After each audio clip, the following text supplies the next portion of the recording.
Can you still see the screen? Yes, sir. Okay,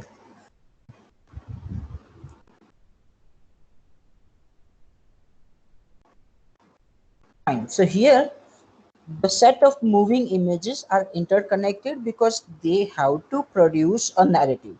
If it cannot produce the narrative, it may not be a film. It may be a collection of photographs, okay, or it may be a collection of paintings, or it may be a collection of something, some visual material, but it is not a film because it does not form the narrative. The narrative is something which is very important when we look at a film, okay, and it is made to publicize. Okay. Nobody makes movie, nobody makes film in order to keep it, uh, say in some corner of his or her house. Okay. It is primarily meant to put it in public domain. Okay. So the basic idea of making a film, okay, is to put it for the public. Then there will be another medium of its visualization. That is, one medium is of making, another medium is of visualizing. Okay, that medium could be your theater, that medium could be your, say, TV, that medium could be your mobile. So there are two mediums, one of production, one of reproduction. Okay, that is how you visualize it, how you see it. Okay.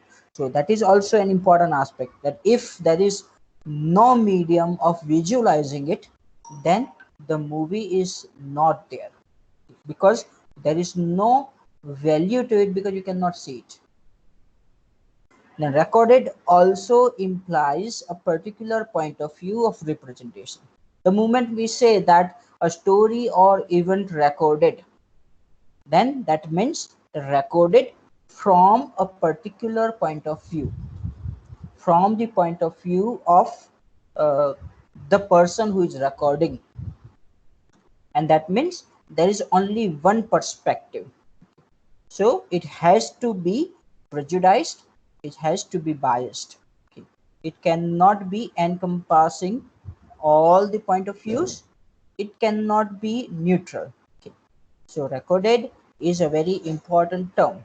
So whenever we look at the history, for example, okay, the history is basically the record, but who produced that record is very important, because the person who has produced that record, his perspective is always be the part of that particular historical document. So same thing is happening when we are looking at the film. Okay, the film is recorded document, and that means the recorder, the person who is recording, his or her perspective will interfere in the documentation of the event, even if it is a documentary. Sir, Yeah. sir, so it is like either way a point of view is going to be represented in the movie. So Yes. even if you try to make the movie non-biased or something, there is still a kind of a perspective, right? Yes. See, the very idea of reality is socially and culturally constructed. So something that is real for you as a filmmaker may not be real for the audience. So what reality you are presenting is your reality. Okay. It may not be the reality of the other person. So there is always this what we call conflict of realistic representation, that whose reality you are representing. Okay. So there has to be some point of view. It cannot be neutrally represented. Camera cannot be neutral. Camera has a point of view, and the point of view is basically the person who is making the text, who is creating the document. So this is what we call derive from the this very simple definition of what is film: a story or event recorded by a camera as a set of moving images and shown in a cinema or on television. So this definition imply all these what we call points that we have to understand when we are understanding a movie first thing, or when we are making a movie. Both these cases we'll have to consider this. And another So term. one more question. Yes, please. What is phi phenomenon? Phi, PHI. See, Yes. so PHI is basically, if you go into the technical aspect, okay, then these images are moving simultaneously. Okay. So they are moving so fast that you feel that it's basically the people in the images are moving. Okay. Basically, it's not the people in the images moving. There are new images. So every second there are 21 frames, okay, in 1 second. Okay, when we look at the movie. Okay, so within 1 second there are 21 different images, but they are going so fast, okay, that we don't realize that these are separate images. So this kind of what we call phenomenological understanding of the moving image is basically coming from this. Okay, and that is technical aspect. I check if there is some good definition available for it. PHI. This is a very good book if you have it. Oxford Dictionary of Film Studies, and it's very easily available in the market, not very costly. So if you want to be into films, please get one. It is very important for many reasons. PHI phenomena, persistence of vision. Okay. It is defined as this, okay, that you don't see that these are separate images, you see them persistently. Okay, so that is basically a kind of illusion, of, or what we call visual illusion that we get, okay, that we don't see them different. Okay, so that is called the PHI phenomena, or persistence of vision. Okay. So earlier, if you see hand drawn cartoons, okay, that they draw the cartoon on board and they successively change the board. So we feel that the characters, hand drawn characters in the cartoon are moving, okay, but basically the boards are changing. Like if you have seen this movie Tare Zameen Par, where Ishan drew into his diary, okay, that there is a family, there were 4 members, and gradually one member moved out of the frame. So it was hand drawn, but when the Yes, diary, sir. when the diary was flipped through, we feel that it is basically movement of the character, not of the images. Okay, so that kind of phenomena is called the PHI phenomena, or persistence of vision. I hope I have made myself clear. Is it? Yes, sir. Okay, thank you. Sir, Yukta is not able to join. She is having some issue. Okay, what's the issue? Let me try. But she is still like she is in the meeting. It is shown. It is she is in the meeting. Hi, hi, hi. Okay, okay. Yes, sir. Yeah, which is her number? 003, sir. Okay, It's done. yeah, you are there. Yes, sir. Mhm. Thank you. Yeah, fine. All right, so let's move further. What is cinema? So at the inception, the first 2 versions of the film camera, the kinetograph and its European counterpart, the cinematograph, were used to record daily events, such as a train arriving at a station and an elephant being electrocuted. So what is happening? This type of camera, cinematograph, okay, so that gave the word cinema. Now, these recordings were called actualities. They were not called movies, or they were not called films. They were not called cinema. They were called actualities. And they were hardly 1 or 2 minutes long. We will talk about this more when we go into the history of cinema in next class. but they were predecessors of modern day documentaries, that authentic representation of life. This is what they wanted to show. So the camera used at the time were called cinematograph. So from which we have this word cinema, something created from cinematograph. The word cinema is the shorter form of cinematography. The inclusion of graphy clearly indicate the agency, that someone is actively involved writing this. Okay, graphy means writing. What graphy means? To write, which means there has to be someone who writes or who is a writer. This name suggests the active involvement of the people in creating a text. Okay. We think that camera records everything, but there is another aspect to it, that there is a person who puts the camera in a specific position and gives order to the camera to record, okay, by pushing a button. Okay. So there is an active involvement of a person to do the graphic things, to write. Okay. So this name suggests the active involvement of the people in creating a text and giving meaning to the structure. Okay.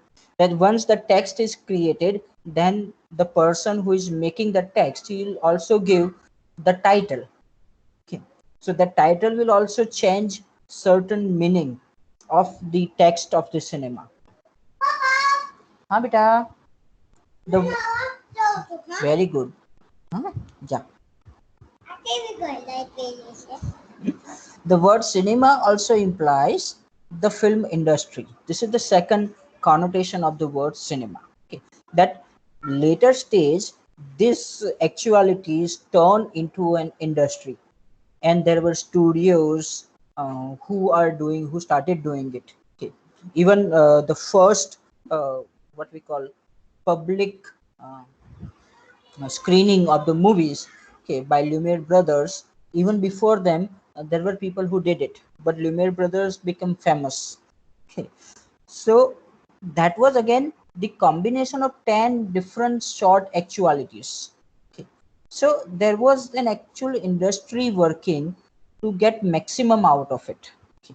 So the art or technique of making movies also came to be known as cinema. So how cinema is born? So the world's first movie was made by Louis and Augustus Lumiere in France, and it was screened at Café La Grande, Paris on 20th December 1892. These are the Lumiere brothers. So Lumiere brothers captured the events which occurred around and projected the reality on screen. Whatever is happening around them, they just captured on camera and they projected on screen.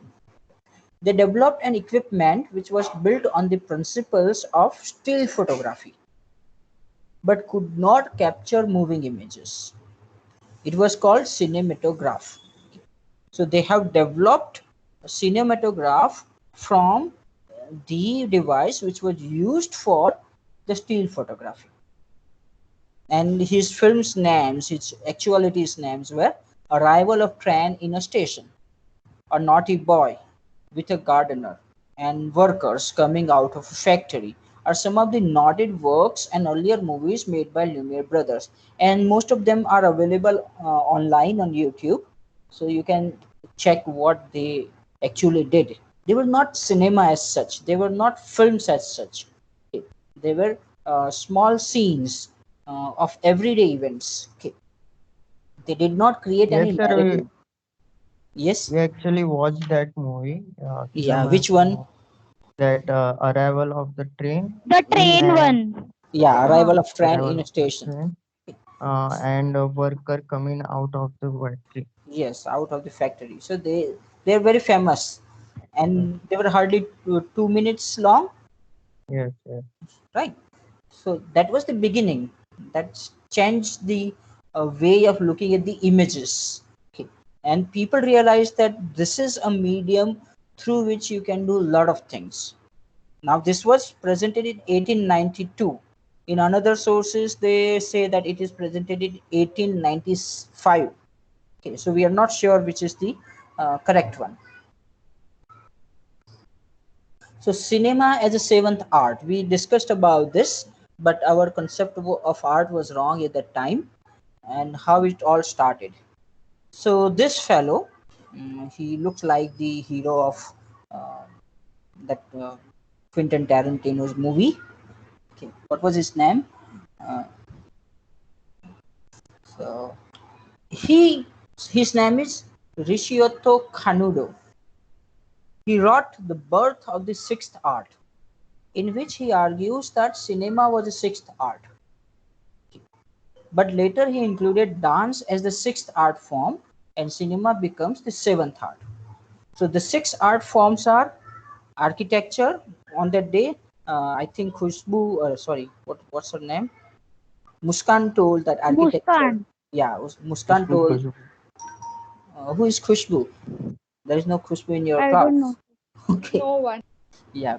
So she told architecture, and I denied. So that was my mistake. Architecture is first one. Second one is sculpture. Third one is painting.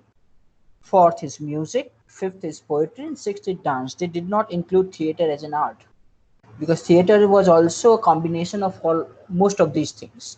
And these six forms, basically these five forms, not the sixth one, the previous five art forms are discussed by Hegel. There is a very famous philosopher called G.W.F. Hegel. Okay, and if you want to be a good philosopher even today, you will have to understand what Hegel was saying, and then you will have to base your theory on Hegel's theory or against his theory. So even today, most of the major thinkers are Hegelian. So Hegel, his book called Lectures on Aesthetics, he gave the lectures, and it is published in the form of a book where he discussed these first five art forms. Okay, architecture, sculpture, painting, music, and poetry. Dance was later added. Okay. So cinema becomes the seventh art form where all six are incorporated. Say, for example, in making a set or stage, okay, for the shooting, okay, you use the architectural technique. Sculptures are used within this set, and even in certain acts. Then painting is used in terms of framing. Music is used in terms of background music and songs both. Poetry is used in terms of songs and dialogues. Okay. Dance is used in terms of singing as well as certain forms of acting. So the theatrical acting was basically a dance form. They act as if they are dancing. So these are the six arts that we have to remember, and cinema is the seventh one. Film theory, how the theory enters. Till now we were talking about film, what film is. Now we are moving to the theory. So film theory is a set of scholarly approaches within the academic discipline of film or cinema studies that historically began by questioning the formal essential attributes of ever evolving cinematic media. It is still changing, ever evolving, but from the very first day, like as the historical document says that in 1892 Lumiere brothers started their first movie, and in 1896 the first book comes by this Kanudo. What is his name? Yeah, Rishiyoti Kanudo. So this The Birth of the Sixth Art was published in 1895. Okay. So even at that stage when the cinema was not even a cinema, there has been uh, the what we call critical take on the very idea of image and reality. So this is ever evolving cinematic media, and that now provides conceptual framework for understanding film's relationship to reality, other art forms, individual viewers, that is audience, and society at large. So basically we look at four important issues when we are looking at the critical aspects of cinema, or when we are looking at the film theory, that how films represent reality. Again, remember, they represent reality, they don't create reality. Second, how cinema is associated with other forms of arts and what changes it has brought to other forms of art. Third, individual viewer, that is audience. Fourth, the society, how cinema is associated with the society at large. And when we are looking at film theory, we don't have to confuse it with film criticism. Okay. Like what we tend to listen from Komal Nahata and all those people, that's film criticism, not theory. Okay.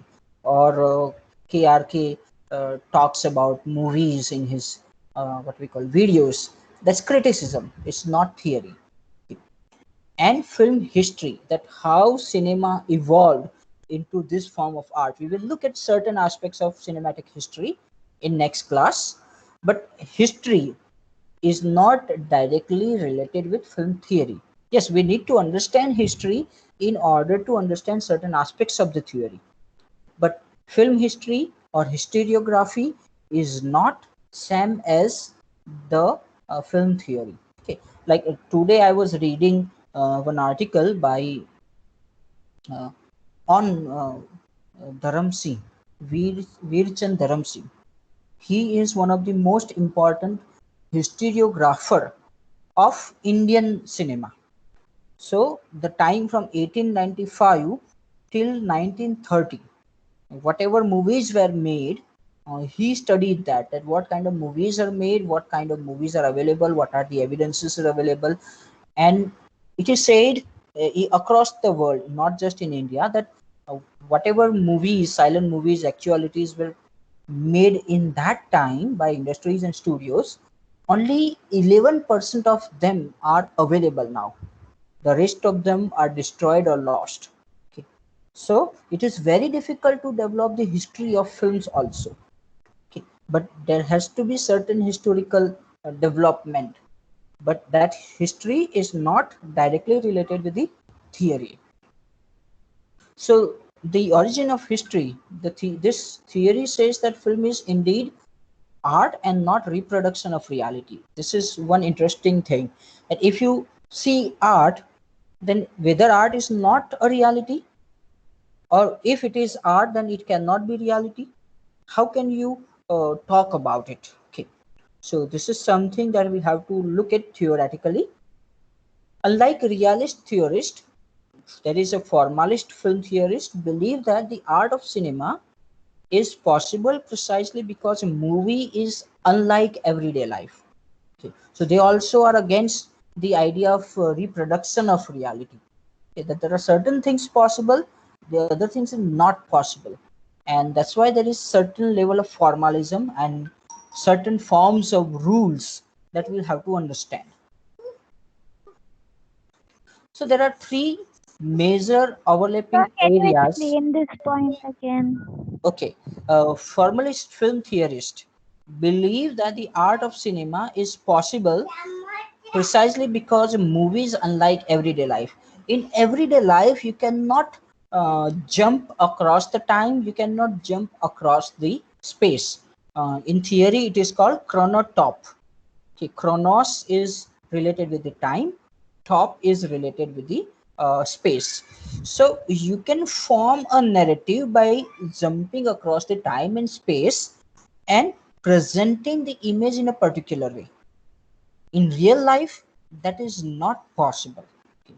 So there are certain things which are there in real life which we cannot represent in the movies, and that's why it is an art. Okay. That you there are a lot of songs in the movies, there are a lot of dance in the movies, but do we really do that in everyday life? So this is where the issue of art and reality, what we call, contradict each other. Okay, that there are certain things which are happening in the art and not happening in the real life. Okay. And that's why we tend to prefer art over reality.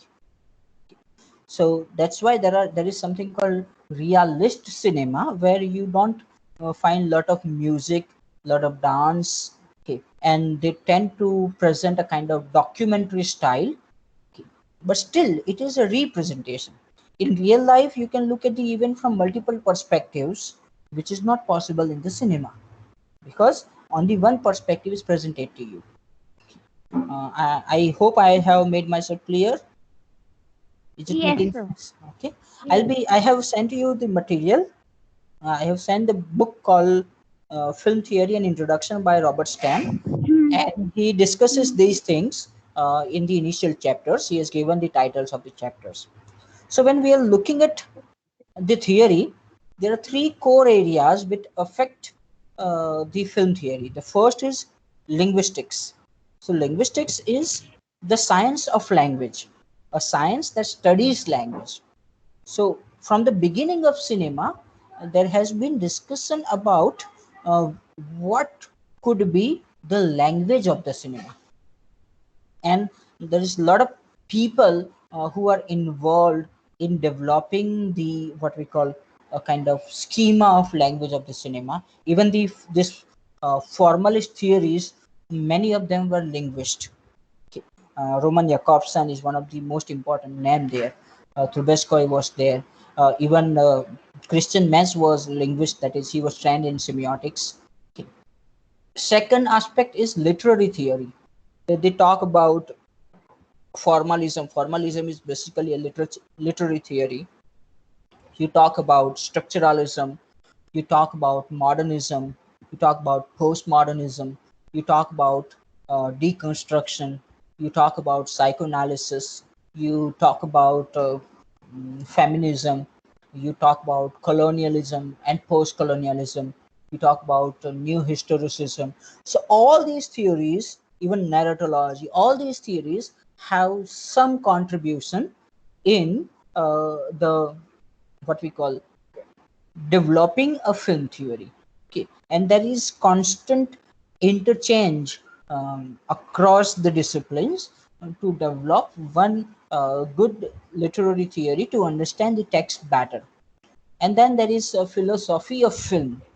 So philosophy of film is probably directly related with the filmmakers who are actually involved in making the movies. Okay, so they have their own perspective. Okay, Andre Bazin has written a lot. Pasolini used to write. Uh, Ritwik Ghatak writes. He used to write. Even Satyajit Ray has written. Kurosawa has written. So they have a particular perspective that what is a film and what they want to do with this medium. Okay, so that is what we call the philosophy of film. The actors, the technicians who are involved there, and how they look at this particular medium. So all these three disciplines come together to form a theory and to give certain meaning to what we call the cinematic text. Okay, this is an interesting fellow, Henry Bergson, and he was one of the most influential person when we talk about the film theory. Okay, he wrote something called Matter and Memory, again 1896 by Bergson, the kind of anticipatory work for the film theory. It was not about film theory, but it was about the images. But in that case, he discusses certain things, okay, which is a kind of presupposition to film theory. Okay. The title of his book is called Matter and Memory, and he discussed two very important aspects there. Bergson commented on the need for new ways of thinking about movement and coined the term the movement image and the time image. Okay. That how you show the movement in the image and what kind of impact it will have on the audience. How will you show the time in the image and what kind of impact it will have on the audience. So later theorist, a modern theorist called Deleuze, he wrote two books, Cinema 1 and Cinema 2. So Cinema 1 deals with the movement image, Cinema 2 deals with the time image. Okay. So in order to understand these two types of images, we need to study cinema 1 and cinema 2.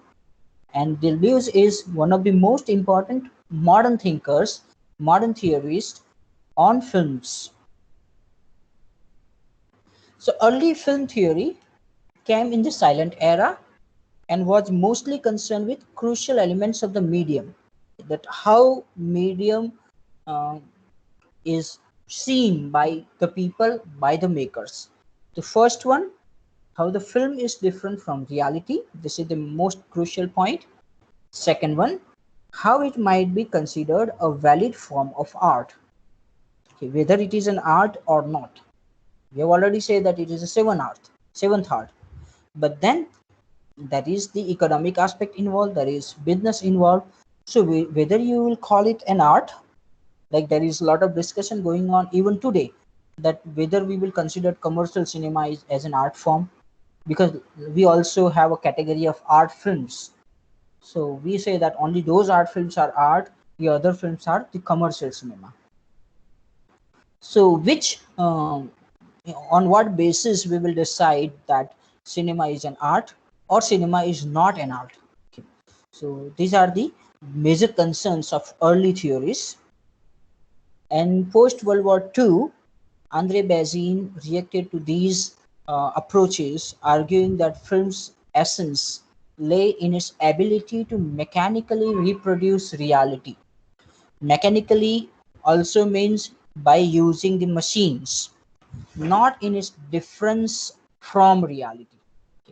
That cinema is important not because it is different from reality, but because of its characteristic of representing reality as it is. Okay.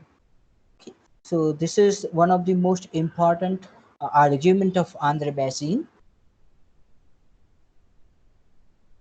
So modern film theory and disciplines. There are various disciplines involved in Sir, modern film can theory. you go back to the last slide? I just want to write down the important argument that you told us right now by I'll Andre. be I'll be sharing this slide. Don't worry. Oh, okay. Okay. Yeah, modern film theory and disciplines. So major disciplines nowadays are psychoanalysis, gender studies, anthropology, literary theory, semiotics, and linguistics.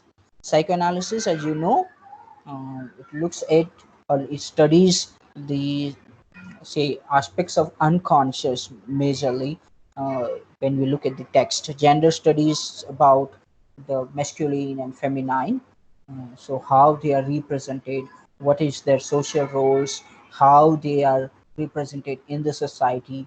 Anthropology is a study of culture. Literary theory, like there are different literary theories that study different forms of literature. Semiotics, again, the science of science, and linguistics, the science of language. So all these disciplines are somewhere connected with modern film theory, or they influence the modern film theory.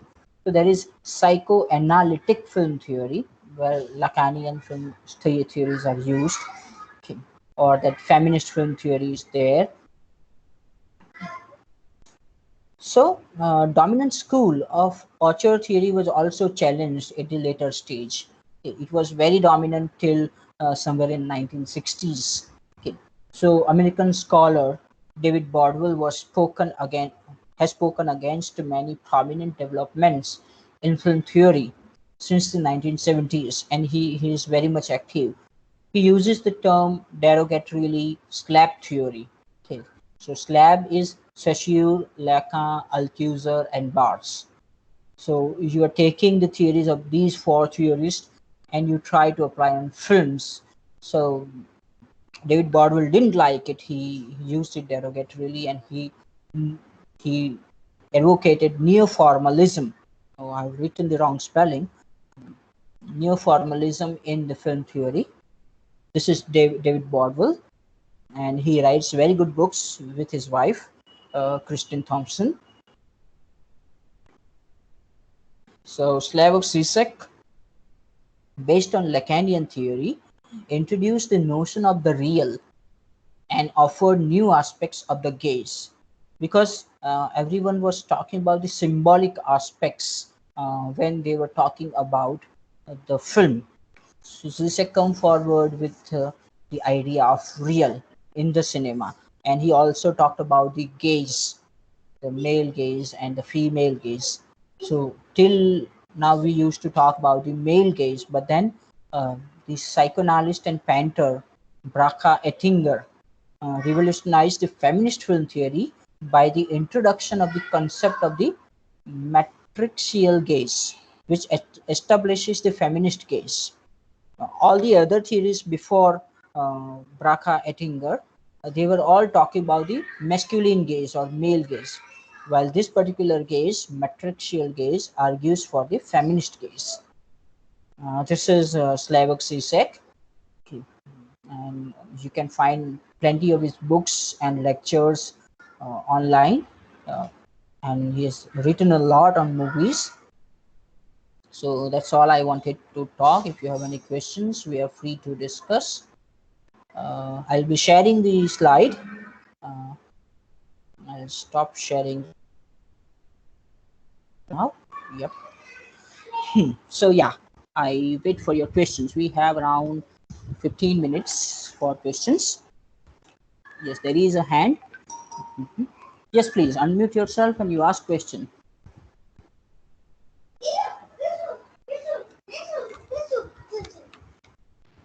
Sir, no doubts. No doubt, so why? एज इन के अभी तो ये थोड़ा ऊपर ऊपर से पढ़ा है, तो आगे जाके थोड़ा डीप में पढ़ेंगे तब ज्यादा डाउट्स आएंगे sir. Okay. Sir, I have one Yes. doubt Yes, please.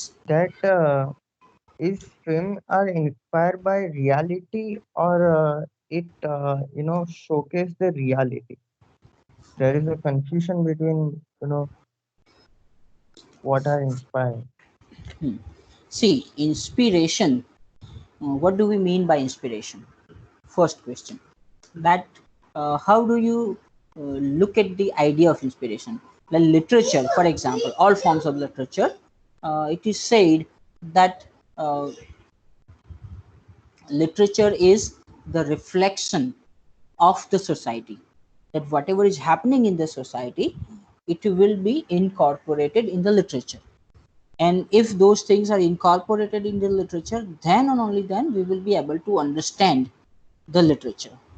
There are plenty of things that we may not understand because we haven't experienced it. Okay. So that is another aspect. Okay. Now when we are looking at the cinema,